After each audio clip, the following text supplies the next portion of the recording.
Buenos días, buenas tardes y buenas noches.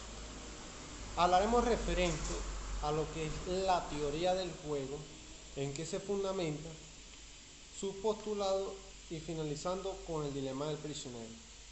Muy bien.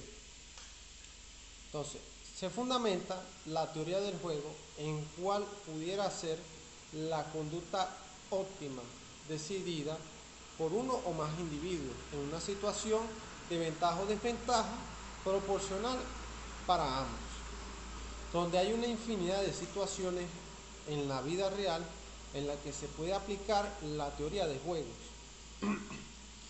Esto sucede cuando dos o más entidades, ya sean personas, empresas o países, deben decidir o elegir qué estrategia o elección es la mejor a tomar, principalmente cuando esa decisión o esa elección siempre sea a ganar, dando por hecho que la teoría de juegos particularmente es una rama compartida.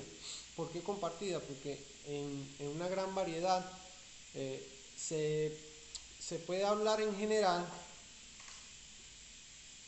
que siempre se va a aplicar la teoría de juegos, tanto en las áreas como de biología, psicología, en las áreas de ingeniería, en la área de deporte, que estudian esos detalles o aspectos que son muy minúsculos, pero que tienden a mejorar como una técnica, en una tendencia de mejora continua, por, por un individuo o muchos. Esto más que todo es un contexto donde el costo y el beneficio de las variables opcionales de cada situación no viene dado, sino que dependerá de las estrategias y decisiones que a su vez hagan otros individuos. Que, que esto se llama un juego de subalterno. Es decir, depende de lo que haga la otra persona, yo voy a accionar o voy a modificar mi estrategia para poder tener la más óptima o el carácter más óptimo para sacar ventaja en ese momento. De eso voy a hablar más adelante en los postulados de la teoría del juego a continuación. Muy bien, ahora pasamos a los postulados referentes a la teoría del juego con un ejemplo aplicado a las áreas en donde se crea una estrategia. Existen diferentes categorías basadas en la teoría de juego, que son como resultado del que se obtenga de la estrategia de la que se aplicó en esa área específica. El primer postulado son los juegos simétricos y asimétricos, que significa que las recompensas y los castigos para cada jugador son las mismas. Un ejemplo sencillo es el dilema del prisionero, que lo vamos a explicar a la final. Pero poniendo otro ejemplo de contraparte, imagínense el juego del dominó, que también es un juego comparativo, es decir, que es un juego en equipo, pero sin embargo es la misma recompensa si se gana. Si se pierde también es lo mismo. Se aplica, se aplica a muchos ámbitos, tales como en la ingeniería, cuando, por ejemplo, en un examen, cuando tú estás haciendo el examen, puede haber la misma recompensa para cada quien se esfuerce o no se esfuerce, o haga o se ingenie una estrategia en base a resolver ese juego, a ganarlo. Entonces, la recompensa puede ser igual en este sentido. Puede sacar 20, 15, 10, dependiendo de su estrategia, de lo que haya trabajado en su información, que es una de sus más, otro de sus postulados, la información perfecta e imperfecta, que la vamos a explicar. Pero aquí lo que estamos viendo es que se relaciona. En el juego simétrico y asimétrico es la primera y es fundamental porque se relaciona. Realmente el juego asimétrico o simétrico es o fundamenta todo lo que es la teoría de juego como tal. El segundo postulado, que es el juego de suma cero, ya en este caso, cuando uno de los jugadores gana, el otro necesariamente pierde la misma cantidad con la que inició. Es decir, es como decir un todo o nada, una apuesta, un arriesgarse. Esto es lo que significa un juego de suma cero, que es otro tipo de situación diferente a, como ya habíamos mencionado anteriormente, al dominó o a presentar un examen donde no arriesgas lo que estás invirtiendo, más tienes una recompensa.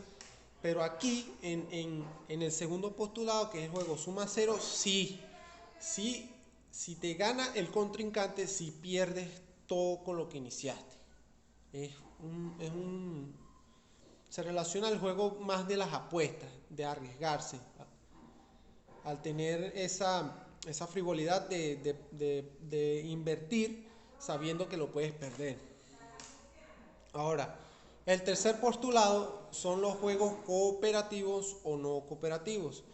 Más sencillo, que este tipo de juegos son donde dos o más jugadores, como ya habíamos mencionado al principio, personas, empresas o países se pueden unir y armar juntamente equipos donde se pueden formular o analizar las mejores estrategias óptimas para ese mismo grupo en conjunto, asumiendo, ¿verdad?, que entre ellos hay acuerdos o decisiones que se toman entre sí que se acoplan a sus habilidades y a la estrategia que quieren realizar en ese momento.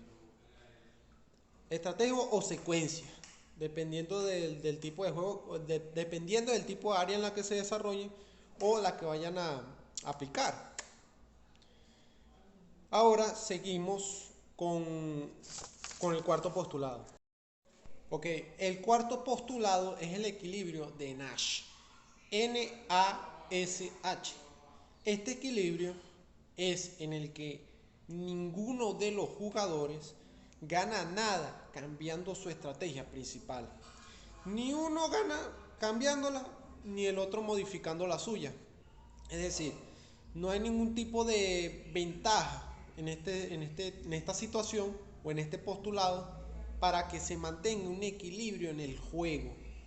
Es como más o menos hablar coloquialmente como el karma. ¿Qué es el karma? Un balance, ¿cierto? Que mantiene el equilibrio en ciertas acciones que suceden, que hacemos, que pensamos o, o que planeamos también. Por eso es el dicho de que no siempre nos salen las cosas como queremos, ya que por más que no se entienda o que se entienda, hay un equilibrio. Difícilmente decirlo así, pero siempre hay un equilibrio. Y esto se trata del equilibrio de Nash como tal. Nuevamente, no se gana aparentemente nada en este ámbito para mantener un equilibrio. Pasamos a lo que es el quinto postulado. El quinto postulado son los juegos simultáneos o los juegos secuenciales, que es donde los jugadores actúan a la vez, actúan a la par, donde uno actúa después del otro. Ejemplo, el ajedrez. Aquí depende de en gran manera de lo que haga el otro jugador para ganar.